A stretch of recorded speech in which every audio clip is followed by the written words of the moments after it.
Marie se tenait debout et souriait rêveusement en regardant son camarade de classe Robert, le garçon le plus beau de tout ce qu'elle connaissait. « Eh bien, tu baves sur lui, » dit son amie Sophie en lui donnant un coup d'épaule. « Il n'est pas de notre catégorie sociale, il ne traîne qu'avec les riches. » « C'est faux, » répondit mystérieusement Marie. « Il m'a dit hier, tu es géniale, Marie. » « Vraiment ?» s'étonna son ami. « Oui, vraiment. » Marie remarquait souvent que Robert la regardait particulièrement et souriait, parfois il lui faisait un clin d'œil. Elle fondait devant ses regards, qui bien qu'ils soient rarement jetés dans sa direction, étaient impossibles à ignorer. Parfois, Robert la laissait passer devant lui à la cantine et dernièrement, il lui demandait souvent de l'aide pour ses études. Elle pensait qu'il ne savait tout simplement pas comment l'aborder, alors elle avait décidé de parler elle-même au garçon. Au bal d'automne, elle s'approcha de Robert et, prenant son courage à deux mains, l'invita à danser. Le garçon se détourna des autres avec qui il parlait et regarda Marie. Elle souriait et espérait que c'était sa chance. Si son camarade de classe avait du mal à faire le premier pas, la danse pourrait le pousser à le faire. Sophie regardait fascinée ce qui se passait et manquait presque de baver.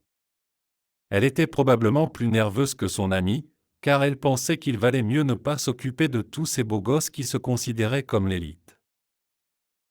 Danser ? Sourit Robert. Marie hocha la tête en continuant de sourire. Tu vois, il y a un problème. Regarde-toi et regarde-moi. Regarde Anne là-bas, il a fait un signe de tête en direction de sa camarade de classe, qui lui faisait déjà des signes d'attention depuis longtemps et ressemblait à une véritable poupée Barbie. Tu sens la différence ? Tu as acheté ta robe dans une friperie ou tu l'as prise sur un sans-abri ?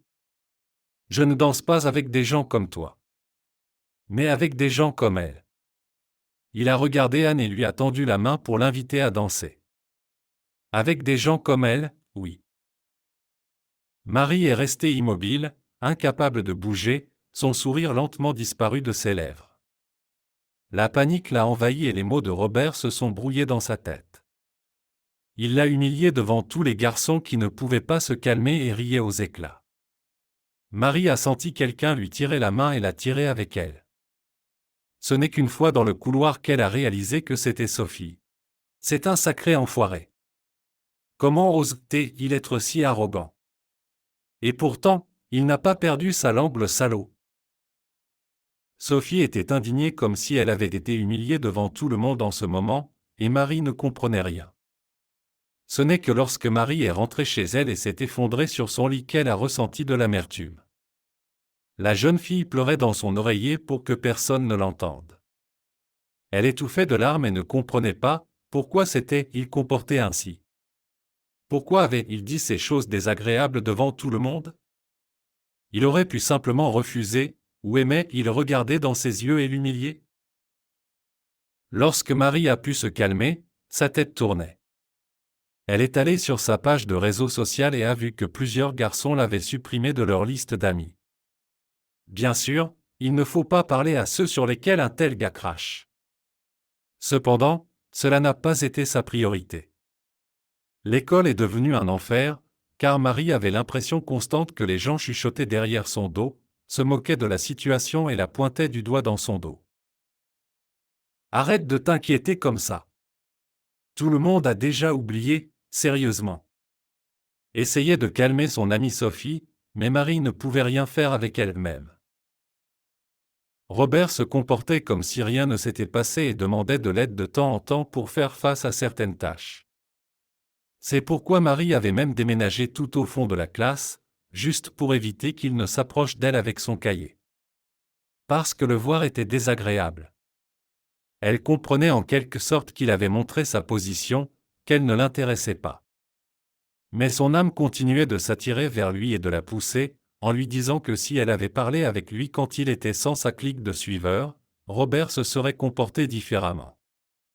Cependant, elle n'aurait plus osé tenter sa chance.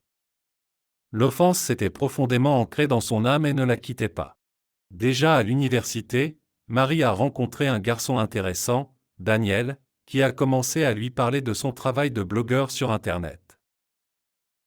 Oui, j'écris principalement sur des jeux, des moments intéressants, mais en termes de salaire, je gagne la moitié de ce que mon père gagne grâce à la publicité pour des jeux et des gadgets de jeux et c'est toi aussi. Marie a décidé d'essayer, elle a commencé à tenir un journal en ligne où elle écrivait sur la façon dont sa journée s'était déroulée dans l'ensemble. Elle partageait ses dessins et les modèles de vêtements qu'elle voulait un jour coudre si elle apprenait à le faire. 10 ans se sont écoulés depuis la fin de l'école, et le professeur principal a écrit à Marie qu'elle attendait beaucoup sa présence à la réunion des diplômés. La jeune fille a longtemps réfléchi si elle devait y aller. Mais Sophie s'est avérée persuasive, en disant qu'ils ne s'étaient pas vus depuis une éternité et que son amie devait simplement lui tenir compagnie.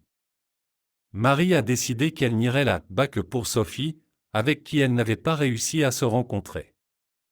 Et pour les enseignants avec qui elle avait eu de très bonnes relations et maintenait des contacts sur les réseaux sociaux.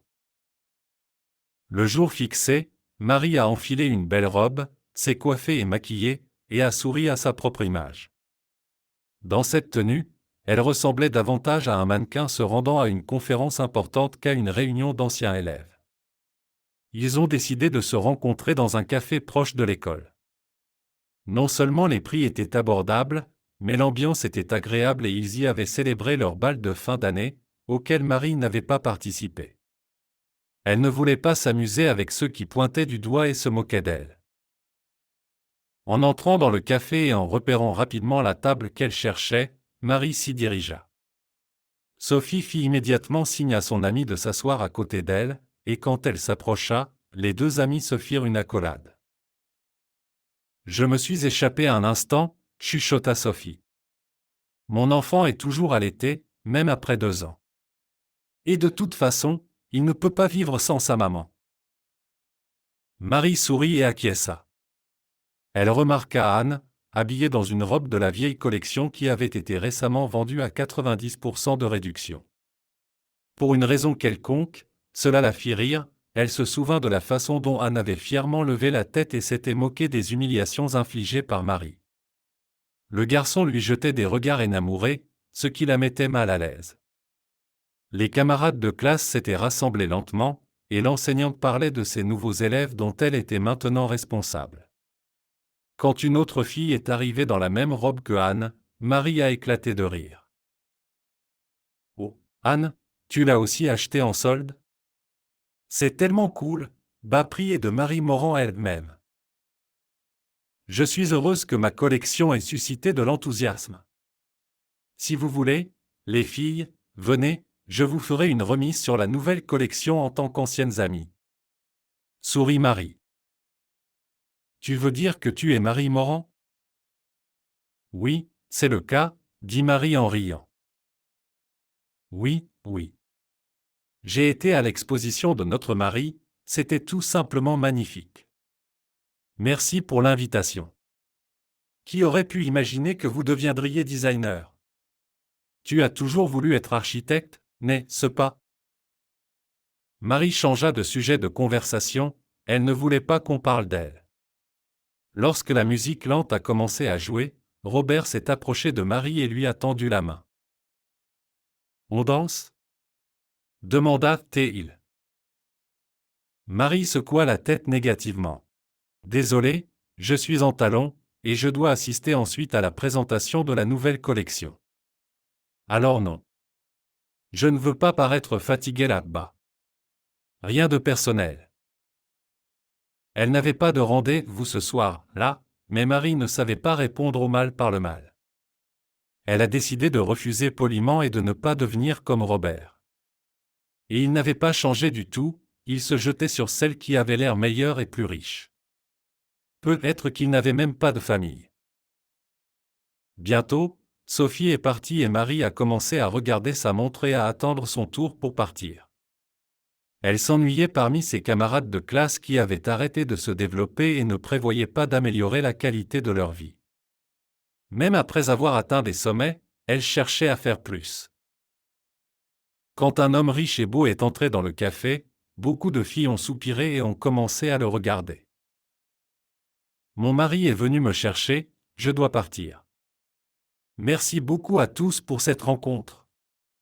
C'était un plaisir de vous voir, a déclaré Marie et s'est précipitée vers son mari. Daniel lui a souri, l'a embrassé sur la joue et lui a pris la main. C'était ce même gars qui avait conseillé à Marie de créer son blog. Ensemble, ils ont grandi et sont devenus des entrepreneurs prospères. Et maintenant, ils s'aimaient de plus en plus, grâce au soutien qu'ils se sont apportés à l'époque où tout le monde les rejetait.